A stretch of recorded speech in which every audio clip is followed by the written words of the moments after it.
good day, Yel. Ayan, gusto naman tayo dyan. Yes. Hey, Jalen. Kamusta ka? Kamusta Ah, yung last mo?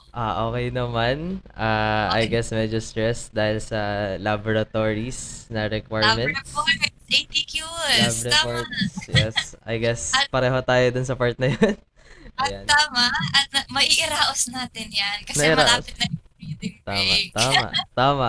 Reading break Tama. ang sumasalba. Oo, tama. Anyways, I guess enough muna about us. Let us Mhm. introduce our guest for today. Okay, so our guest for today is an associate professor from the Institute of Chemistry of UP Diliman, and she finished her bachelor's degree in chemistry at University of the Philippines, Diliman, and took up her master's and doctorate degree in La Trobe University in Melbourne, Australia. Grabe, nakaka-excite naman. Parang sobrang galing naman ng ating guest speaker for today. Tama. Mm-hmm. So, without further ado, let us all welcome Dr. Cynthia Grace C. Gregorio. Virtual claps. Hello, Virtual magandang claps. umaga mga young people. Thank you very much for having me in your podcast. I'm really humbled to be here. I-correct ko lang, no, I did my master's preliminary and PhD in La Trobe University. Bakit master's preliminary? Because when I left for my graduate studies, I have not finished my master's yet in UP Diliman. I Mm. think I've finished all coursework, thesis na lang, but the opportunity presented itself. So I had to leave for my PhD. Eh, syempre, dahil wala pang track record ng UP Diliman masyado dun sa university na yon, except for one graduate of PhD in the PhD program who was Dr. Del Mundo at the time, no? They asked me to have to go through master's prelim. So I said, okay, master's prelim. And then they were supposed to ask me to get into master's for another year after master's prelim and then PhD. So I had like 5 years at that time to finish everything. But after my master's prelim, they said, diretso ka na ng PhD, di mo na kailangan mag-masters. So, ang swerte ko, no? So, yun, that's the story of my graduate school Mm, life. okay po. Wow, So, I ano, think. ma'am, let's go back a few steps muna. So, you've Sure. discussed na yung inyong graduate studies, but Mm-mm. let's go back muna to your childhood days, elementary days niyo po. Ang like Did you think back then, ma'am, that you would be a scientist? Um, at the time, I wanted to be a lot of things. I wanted to be a teacher. I wanted to be a doctor. I wanted to be kasi we had this encyclopedia at home, and every now and then I look up each volume. Tapos kapag ka na-interest ako sa birds, parang gusto ko maging ornithologist. Parang lahat na lang, ay gusto ko maging astronaut, ay gusto ko maging archaeologist. As in lahat na lang. Pero bilang chemist, hindi sumagi sa isip ko yun. Diba? Mm. Yan. Actually, same po, ma'am. Meron po kaming libro sa bahay nun, and there was a time na gusto ko po maging zoologist. Ayan, nung bata po ako. Di ba? Opo, it was really, sobrang random po ng shifts sa dreams ko. buti nga Oo. ay Gusto ko rin maging lawyer noon. lawyer. Buti nga po Yeah. sa inyo, sa akin po ay kung ano ang K-drama na pinapanood, yun ang pangarap natin. Lawyer siya doon. Gusto kong maging lawyer. I entered UP Diliman as an AB political science major. Mm. Yeah, but then I was lucky to get a scholarship. But that scholarship said, you must pursue a science or science-related course. So sabi ko, okay. So binigyan ako na choice, bio, math, physics, chem. Sabi ko, bio, hindi ko masyadong bet. Physics, hirap ng physics eh. Math, pwede. Chem, it was a toss-up between math and chem. Sabi ko, nung high school ako, kumo-contest ako sa chem eh. Sa ganyan. Baka siguro magaling ako sa chem. Feeling ko magaling. Chem! Sabi ko, madali lang yan. Ay, naku. Di nag-chem ako. Ang liit-liit ko noon. Maliit pa naman din ako hanggang ngayon, di ba? So I went to the registrar's office on my own. Samantala yung ibang estudyante ron, kasama yung mga nanay nila, ganyan. Punta ako. Tapos pinaliwanag ko yung predicament ko. Ang ginawa lang niya, crinos out ng AB Political Science, pinalitan niya BS Chemistry. O sige, pwede ka na mag-enlist sa BS Chem. Yun. So the rest is history. Cool. Oh, So, wow. I thank you wanted to be a lawyer kasi. Yeah. Mm. lawyer. Mm-mm. Kaya ako nag-AB Poli Sci. I see. Paano po, like, after po ng elementary and high school days niyo po, yung UPCAT po, like, how was Ah, UPCAT for you? God, in high school, I came from a public high school, no? Victorina Mapa High School. It's situated near Malacanang, and our school is surrounded by other private schools like CEU, Holy Spirit, La Consolacion, San Beda, San Sebastian. So kami lang yung natatanging public high school doon. And in our high school, hindi masyadong napapractice ng equality. Only the top section, students from top sections were sort of selected to take the UPCAT. Okay, so I was among them.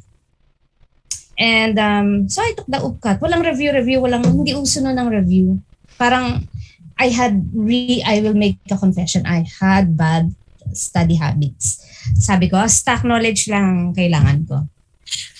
So my classmates, my best friend said, they called me Cynthia Grace. Cynthia Grace, paano kung hindi ka nakapasa ng UP? With a straight face, I said, ay, magvo-vocational course ako. Talaga? Oo, bakit? Bakit hindi? So, hindi sila makapaniwala kasi nung high school ako, tingin nila sa akin, achiever ako, ganon, bilang lagi akong nasa top ng class ko. I graduated top of my class, parang matagal ng panahon.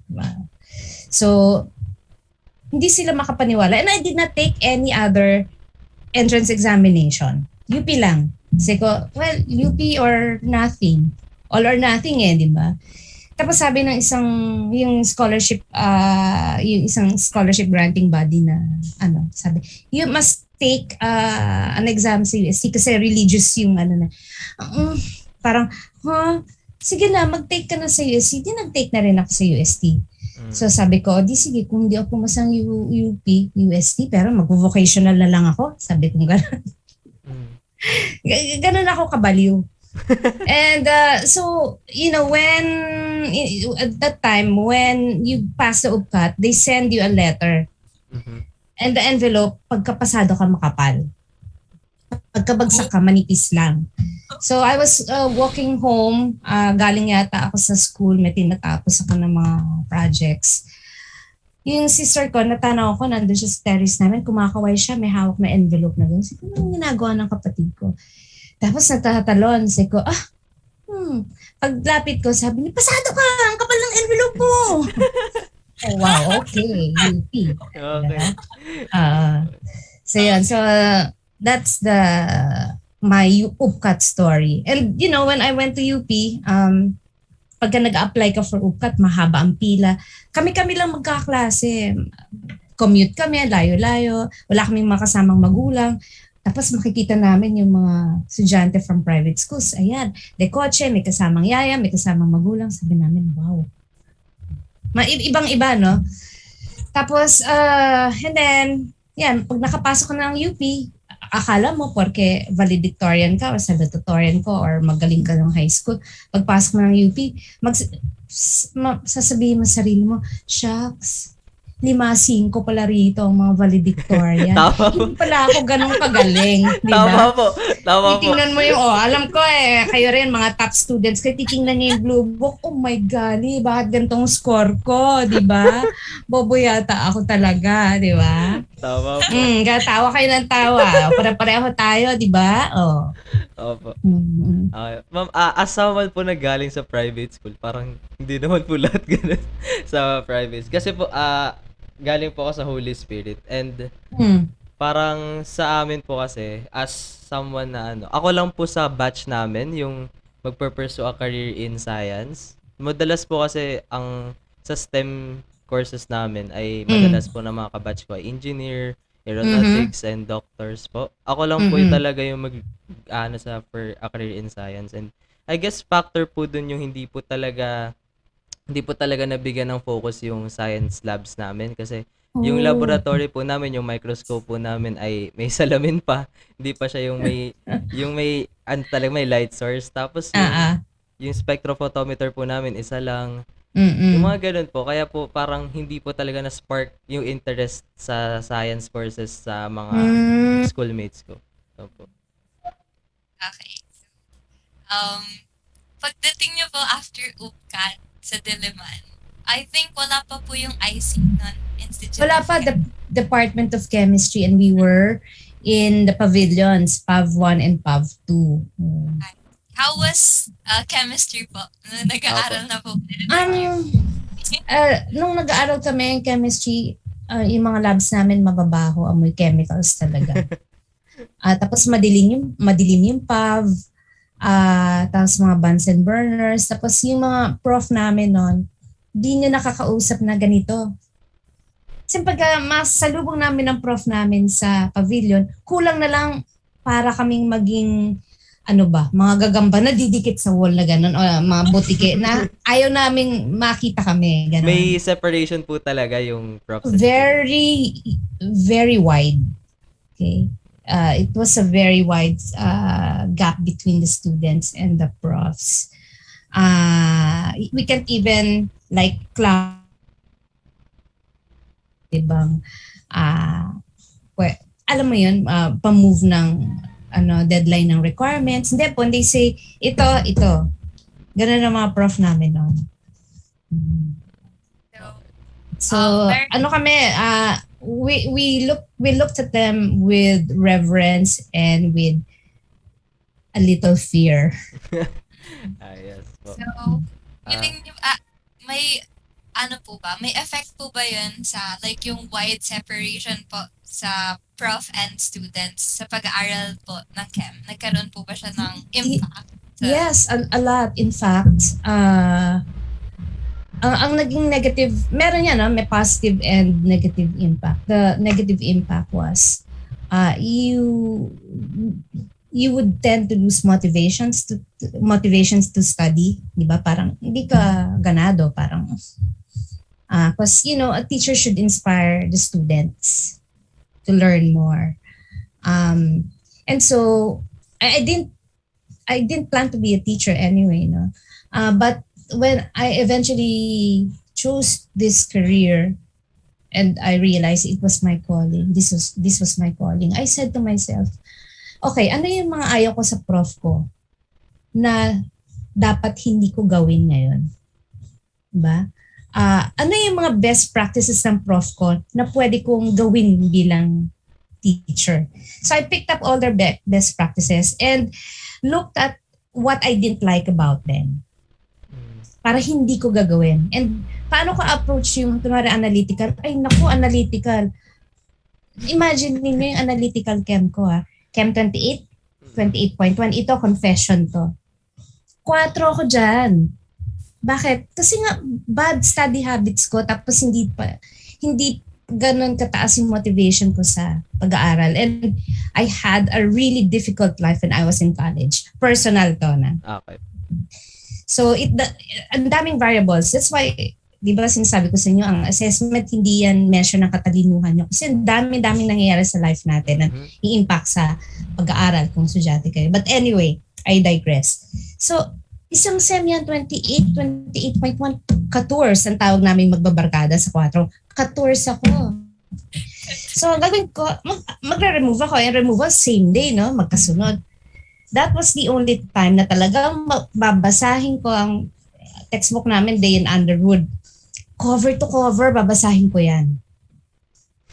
Tapos, take ko yung removals, pasado. Tapos sasabihin ko ganito, sa huli talaga pagsisisi, kung dali lang naman pala. Ganun lang pala yun, kung nag-aral lang ako. Di sana, uno ako, parang ganon. Diba? Opo. Pero, kailan ka ba naman nagsisi sa umpisa? Never, di ba? Tama. So, yun. Tama. Another, confession.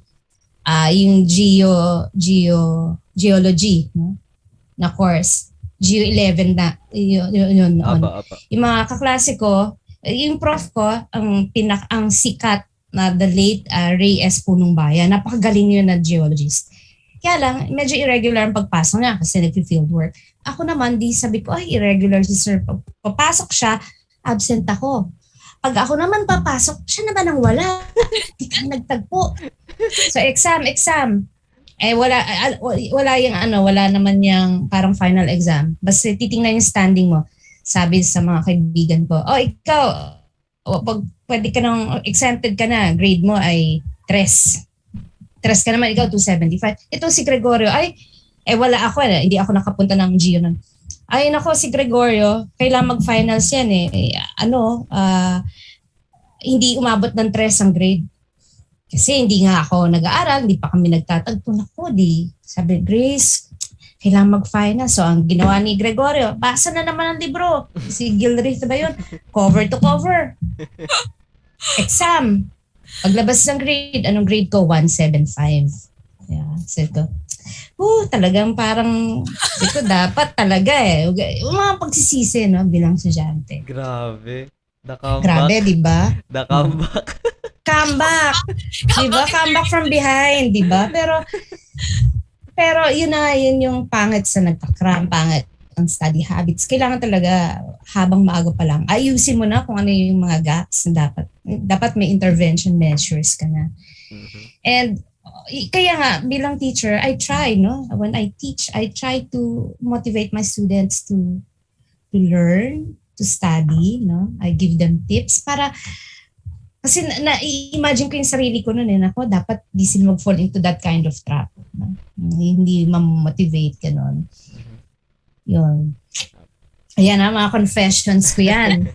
Sobrang nakaka-relate po yung mga viewers. Diba? I wasn't the best student in college. No, I wasn't the best student. But I had great fun with my friends and being in UP and being in Chem. Okay. Ma'am, since ayun nga po, na-confess yun na po yung hindi na po kayo mag-uungkat ng iba pang secrets ng college. About naman po sa inyong careers, did you study immediately masters or nagkumuha muna po kayo experience sa work? Well, wait bago natin tapusin yung BS ko, ang isang highlight ng undergraduate studies ko ay yung nag-EDSA Revolution. So, time namin yun, nag-EDSA Revolution. Siyempre, I'm old na. No?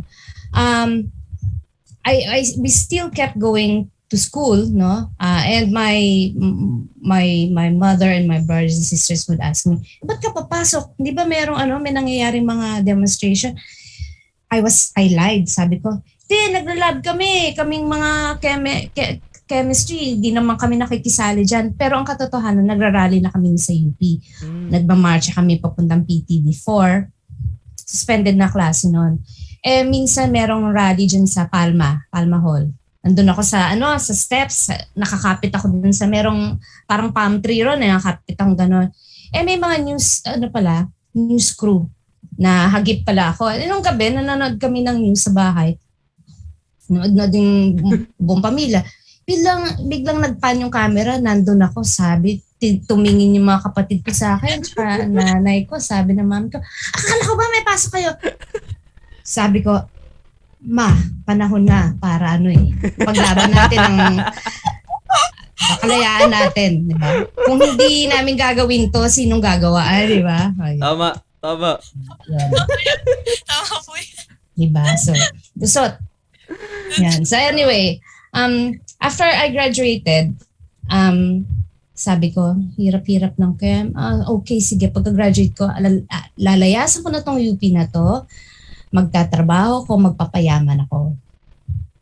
Never happened. I'm still here, di ba? So, the first thing I did was apply for a job as a research assistant. And meron isang prof doon, prof sa organic chem, si Ma'am Rosenda Lorica. She used to be the head of the Analytical Services Lab. Siya nag-establish ng ASL ng chem, no? So I went to her, I said, Ma'am, I heard you're looking for an RA and I wanted to apply. Sabi niya, sino ang teacher mo sa organic? Kayo po. Anong grade na binigay ko sa'yo? Sinabi ko, grade ko, mababa. Sabi niya, tanggap ka na. Sabi ko, tanggap na ako? Kahit mababa grade ko sa kanya? Siya yung teacher na pumunta ko sa kanya, ng estudyante ko, dahil ang laki ng X dun sa aking sa aking sagot. Sabi ko, ma'am, bakit po ganito yung grade ko? Tiningnan niya yung record book na. Ano pa yan? Record book pa, no? Wala pang MS Excel. Sabi niya, you made a mess in your third long exam. Alam mo, sabi ko, thank you po. So, umalis na ako. Ganun kami, kasing katakot sa mga prof. Thank you, ma'am. Diba? Ngayon ma'am, bakit, ma'am, pwede pa bang 5 points to? Ma'am, partial points, diba? Nagna-negotiate pa. Opo. Wala kaming ganun dati. Pag sinabing, mali. Yun. So yun, tinanggap niya ako. Tapos, ang galing ko sa lab. Actually, kasi ma-ok ako Tapos, after a few months, nagkaroon ng vacancy sa isang permanent position sa Analytical Services Lab. Sabi niya sa akin, 2 months pa lang ako nang mag 3 months. Grace, gusto kitang kunin, lumipat ka rito, napakahusay mo. Pero sabi niya, lumipat ka rito sa ASL, hanapan mo ako ng RA na kasing husay mo. Sabi ko, wow, mahusay pala ako sa paningin niya. Kasi ako yung napaka-ok-ok talaga sa lab. So that started my career in the Department of Chemistry. And then after a couple of years, na permanent na ako agad. Pero RA ako noon. And then when you're in UP, when you're working in UP as an RA, lahat kayo parang tangay sa agos ng tubig, lahat nagma-masters. Ganun. Parang yun yung natural course of things. Di masters din ako. Actually, nung high school ako, wala naman sa hinagap ko yung master's, PhD. Wala. So nag-masters ako, lahat nagmamasters. Tapos nung nagmamasters ako, nag-enjoy ako kasi disiplinado na ako noon, yung mga grades ko sa grad school. Ang tataas, sabi ko, wow, kung nag-aral lang talaga ako ng tama nung undergrad ako di sana, di ba? Di ko pinagsisisihan tong mga yung mga grades na nakuha ko nung undergrad. So yun. And then I worked for about 4 years bago ako nagkaroon ng opportunity na mag-avail ng isang scholarship, Australian scholarship yun na ADAB, Australian International Development Agency Bureau Scholarship. Ngayon tawag doon ngayon AusAid. So, ngayon po na nasa academe po kayo, like nagtuturo and all, nagkaroon po ba ng time na di niyo po sure kung gusto niyo po ba magturo or like gusto niyo po dun sa ibang side ng chem, like sa industry and all? Nung bumalik kasi ako after PhD, RA pa rin ako, no? RA ako. So, bumalik ako at naging head ako ng ASL for a while. Pero after a few months when I got my PhD, pina-convert ng department chair namin or institute na yon, naging Institute of Chem, ng director yung item ko to faculty. Sabi, mag-convert ka na, magpa-reclassify ka. So, naging faculty ako in 1996. Dumating ako ng July 1996, pinag-reclassify niya ako ng around October of 1996. Tapos naging head na ako ng ASL, nagturo ako. Pero never, parang hindi ko naisip na mag-pursue ng career in industry. Also because as a scholar of UP and Australia, I have to pay back UP, no? For every year I'm away, I have to return service for 2 years. So kung nawala ako ng 4 years and a fraction of a year, 5 years na bilang nun, 10 years ang balik mo, no? So I never thought of, some people would pay back all their debts and pursue a more lucrative career. It never occurred to me to do that. And when I came back, LaSalle was trying to pirate me, was offering me a position, ganyan, maraming fringe benefits. But I said, my loyalty is to UP. Sabi niya, bayaran mo na lang. Sabi ko, no I was able to do my PhD because of UP and it's only right that I, serve UP. Ma'am, So, question yun. lang po. Mm-mm. Being a woman in the academic field of chemistry, did you have a glass ceiling to break? Um, Fortunately, none. Especially in chem, no. As you would notice, it's a predominantly female Yes. ang profile, no. Wala naman ganun klaseng limitation. I think that's the beautiful thing about being in the sciences here in UP Diliman. Wala kang glass ceiling, diba? Na kailangan i-break. Yun ang feeling ko. That's how I Yes. see it. Yes. Yeah. Tsaka, um, you should, as a person, you should never set a limitation to yourself. True. Di ba? Kahit may mga limitations, perceived limitations dyan, dead ma. Di ba? Tama. Tama po. Mm. Mm. Going into the present naman po, do you have any research, are you currently doing research po on some topics? Would you Yes. like to share some? Okay.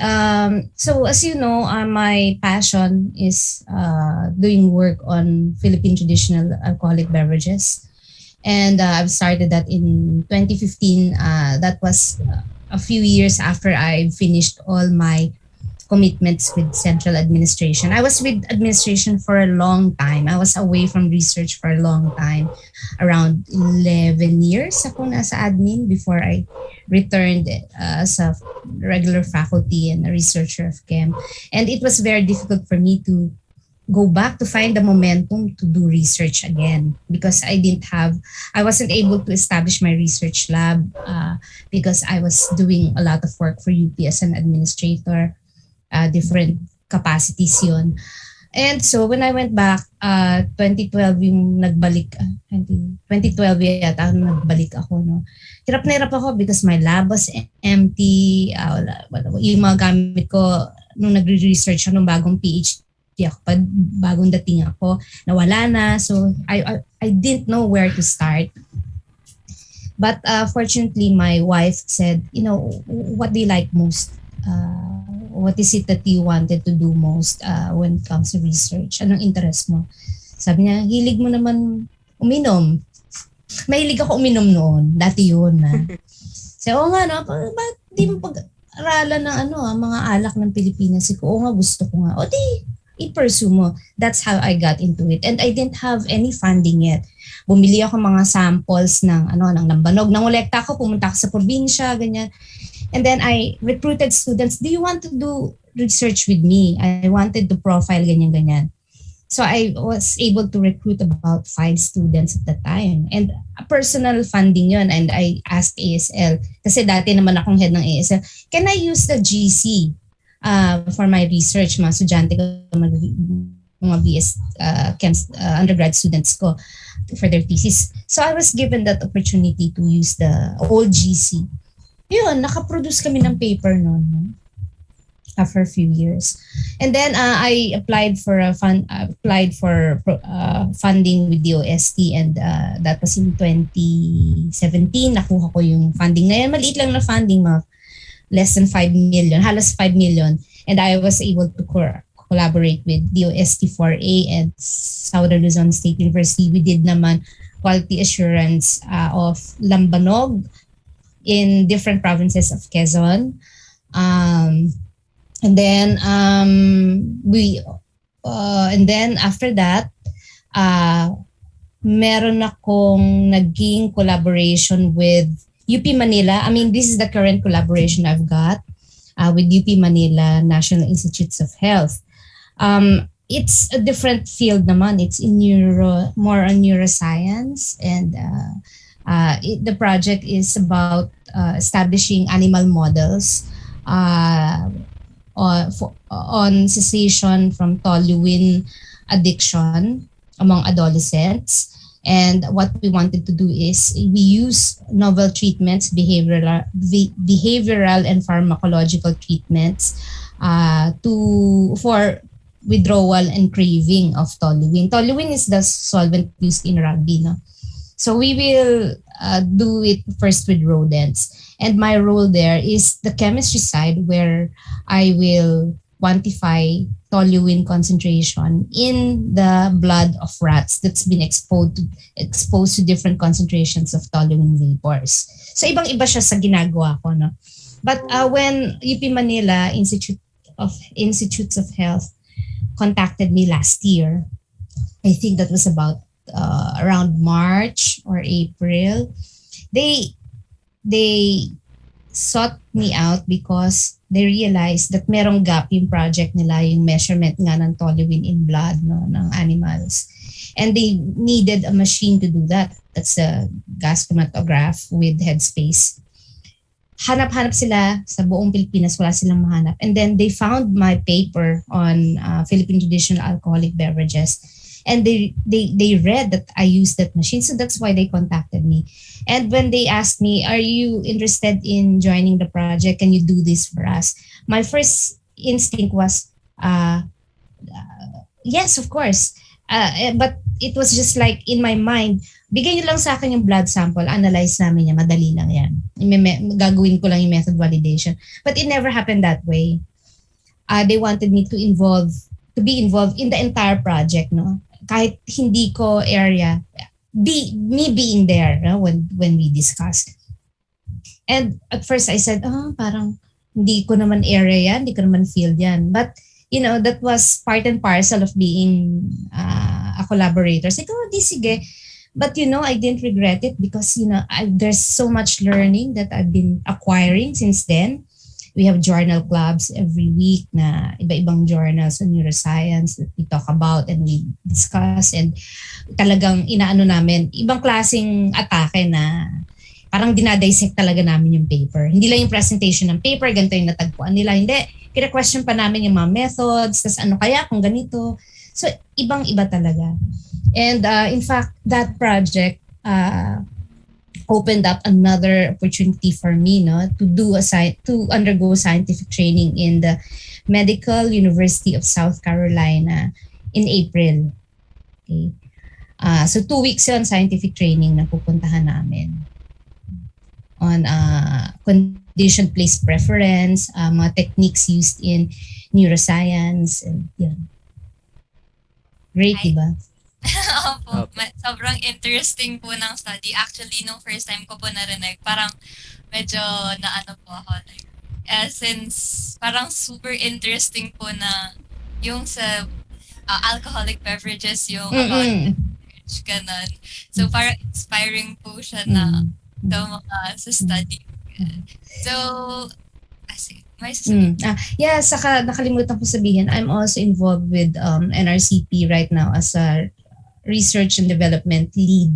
No, that engagement involves me holding the hand of a higher educational institution in the region, such as Southern Luzon State University, for them to develop a proposal that they can submit to DOST for funding. It's a nicer proposal, no, niche in nakalimutan ko na yung ano ng acronym na yun. Pero it's supposed to be an avenue for state universities in the regions to capacitate themselves, okay, and in the area of research and development. No? So that's how they build up their capability. And the RD lead, in Chem there are, I think, 4 or 5 RD leaders now. No?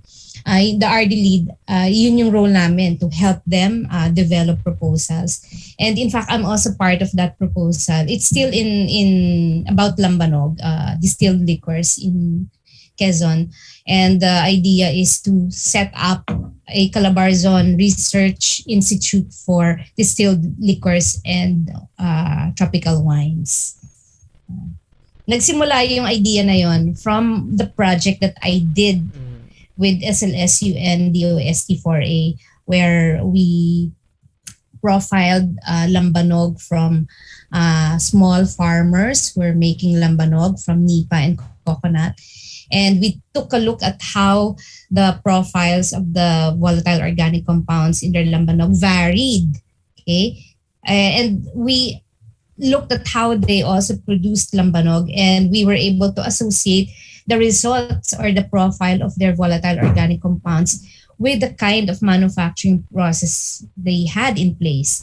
And we were able to identify a lot of gaps that need to be addressed. So, di ba, ang galing ng siyensya, yung, okay, if we are able, ang next, kaya this nicer project came up, is for SLSU as the head institution, for them to be able to capacitate the small farmers. But going back to them, and okay, previously ito yung nangyari sa study. So how do we address this para maiangat natin yung livelihood nyo so that you are able to comply with the Philippine National Standard for lambanog and make your product competitive, and ergo, improve your livelihood, di ba? Make you more competitive in the economic context. So, yun. Yun yung another involvement ko Wow, ngayon. ang galing po. Like, super nakaka-inspire po and sobrang ganda po ng True. work niyo. From 4 And, sa Anakim to doing Correct, research. di ba? Di ba? at like, yung farmers using science Mm-mm. and Mm-mm. parang sobrang tawak po talaga ng kayang gawin ng science. True. I'm sharing this with you para ipa-realize sa inyo, ang daming pwedeng gawin natin bilang scientist para makatulong sa grassroots, di ba? Okay naman na makipagsabayan tayo sa international community in terms of advanced researches. But some of us must really find a way to help, di ba, yung grassroots level na dito sa Pilipinas. I guess that is using science, no, to improve the lives of the Pinoys, di ba? I think that's really beautiful po since saan ba tayo galing? Pero yun nga pong sabi ni Jalen, yung mismong target po ng this podcast is for those na para maka-help po sa yung mga ways to help the Filipino people. And yung sa inyo po is, I think, super happy po kami since ganun po yung, yung work nyo. And super thankful po kami na na-share nyo po sa amin yun. And no, the gratitude is mine because, you've given me the opportunity to let you know what my involvement is in terms of research, and it somehow opened up a lot of opportunities for you to explore, di ba? Bilang mga young scientists or future scientists. At saka the reason also why I agreed to join the group in UP Manila National Institutes of Health. Kasi it's going to be very helpful in treating, no, or addressing substance abuse of toluene among adolescents in the Philippines, kasi ang daming may substance abuse disorder, no, lalo na dun sa marginalized sector ng society natin.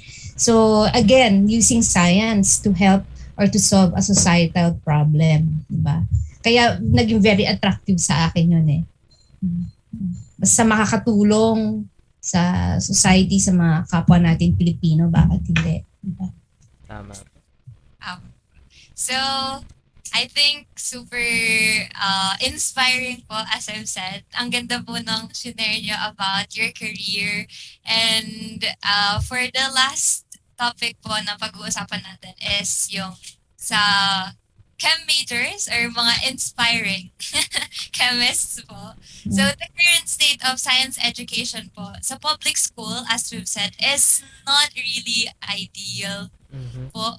So, what can you say to our listeners po who might think that they don't have a good foundation, just like Jalen said, na hindi good yung foundation nila sa science and in chemistry, lalo na po sa lab experience po nila? Okay, to me, education should not be confined in the classroom. Okay, if in your heart you are destined to take up a science-related track or STEM-related track or STEM track, then you must exert all efforts, no, to strengthen your foundation in that field. Okay, you cannot rely on outside forces all the time to do that for you. Okay, you cannot rely on educational institutions, on your prof all the time. No, dapat meron ka ring sariling sikap. Yun, di ba? You must improve yourself. And remember, you are the captain of your soul. Okay? You cannot let anyone steer your direction. Ikaw ang mag-steer ng direction mo. So you have to be responsible for yourself, for your learning. Okay, all the infrastructure around you, educational systems, prof, mga ano, these are infrastructures or support system that will help you pursue your interest. But it is you, okay, who will determine the path that you'll be taking. Mga inputs lang yan. And how you will use them, how you will value them, is entirely up to you. Thank you so much po for that. Medyo, kasi super, just like Jalen po. I came from a science high school. Siya po private, pero ako po science high school. Pero ay po, magkaklase po kami ni June ng high school. Talaga? Ako po, Pampanga. Tapos, No ka ring sa Pampanga. Ano po? Angeles po. Angeles City. Kunwari lang ako marunong ng Kapampangan. Kala ko kasi Kapampangan ako when I was growing up because, I was spending a lot of time in Angeles City with my cousins and my lola. And I thought I had Kapampangan roots. Yung pala, yung lola ko, meron siyang son-in-law na Kapampangan. So na-adapt niya yung language. Akala ko lola ko Kapampangan. So ang press release ko, I'm Kapampangan. Tapos nung prenob ng wife ko, na-realize namin, hindi pala ako Kapampangan. And I was beginning to pick up the language rin when I was, spending a lot of summers there. Mostly bad words. Parang sobrang natural po. Natural. Ano po kasi yung Kapampangan language mo. Medyo siya. Ayun. So, parang super inspiring po na hindi nasa school yan. Wala sa school yan. Wala sa school yan. Kahit di po kami nag-lab talaga. Diba? School, I think. Tapos nasa Chem ako ngayon. Hindi rin ako nagla-lab ng college. Joke lang. Sana soon. So, common experience po, like, sa amin, sa yung kung para sa Chem pa talaga ako. I think dun na nagsa-start ngayong Chem second year. Para sa inyo po, like may doubts pa po if magiging chemist ba talaga ako, matatapos ko ba to, para dito ba ako. Para sa inyo po, kailan niyo po malalaman? Kailan mo malalaman? Ka nga. Nung college ako, nung 4-4 ko, dinadoubt ko sarili ko, Chem ba ako talaga? Magaling ba ako talaga sa Chem? Ito ba talaga? Ko? Pero I persisted. Sabi ko, hindi, sige, sinimulan ko to, tapusin ko. And even if, if you lose motivation in studying for so many reasons, you just have to hang in there. Hang in there and look at, kung hindi ka motivated, isipin mo na lang, somehow meron akong mapipick up dito. Somehow meron akong matututunan dito. So if you have that kind of attitude, before you know it, at the end of the day, tapos ng SEM. Yay! Nakapasa ako. Yay! Kahit sabit lang ako, okay. Di ba? Yan. Basta you pick up something from your class, whatever it is. Kung hindi man kayo interesado, isipin niyo lang, inevitably meron akong mapipick up dito. And sometimes, it may not be the subject itself, but maybe the teacher, the kindness of the teacher, or the passion of the teacher na you'll be left in ang teacher ko talaga grabe ang sipag, grabe ang pasensyosa, grabe, so these are non-tangibles, di ba? Na hindi nyo alam, nakakadagdag sa experience nyo as a person. And you're not aware, you're even carrying it now. Di ba? Diba? Even a small favor that your teacher or consideration that your prof gave you or your classmate or your peer gave you, that contributes to you as a person. Diba? Thank you po. And I think that would be all. Meron pa po ba kayong gustong idagdag, ma'am, or i-share sa amin? Well, ang gusto ko lang idagdag or sabihin ay, I'm really happy that you're doing this, and I hope a lot of your peers are able to listen to your podcast. I know you'll be talking to a lot more other faculty members or mga PhDs in the field, and they will be contributing many other things, no? And whatever we share, sana maging source ng inspiration para sa mga young people na katulad nyo. Thank you po, so ma'am. much. Thank you po. Ayan. Thank you too. Ayun, Yel. Thank you, Ma'am Grace. Thank you very much po. I think ang pinaka-tumatak sa akin sa sinabi ni Ma'am is yung 4 siya sa anak ko, pero ngayon may PhD na siya. Yun talaga Oo, yung, di ba? yun talaga yung naka-inspire sa akin. Ako, Ano to back with a vengeance. Yes.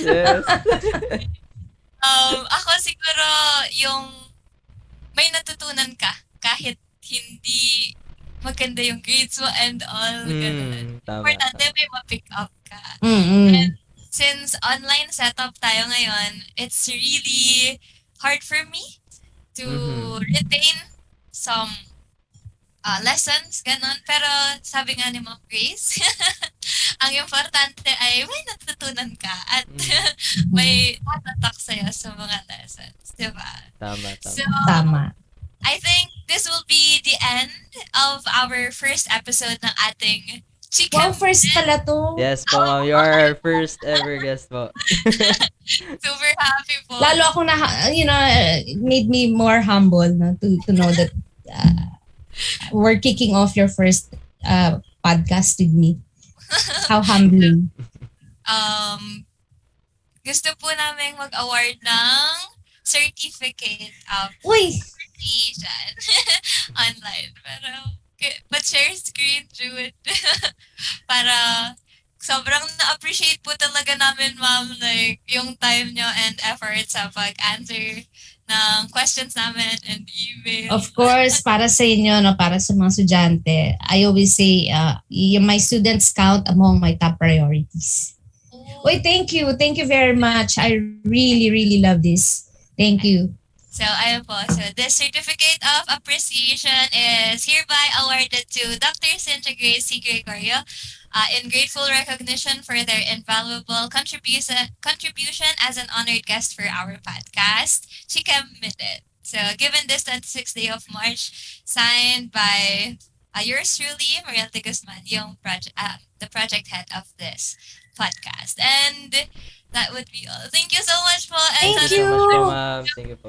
And may the force be with you. Diba? Yes. Thank you. Thank you po, And ma'am. thank you also sa mga manonood nito, our viewers. Sana ma-inspire din kayo. And may matutunan din kayo just like how we enjoyed. And we learned a lot from Ma'am Grace. Thank you. Have a good weekend. Thank you po, Ma'am. Thank you po. That will be all for today. See you again. Bye-bye. See you. See you guys. Bye. Bye-bye.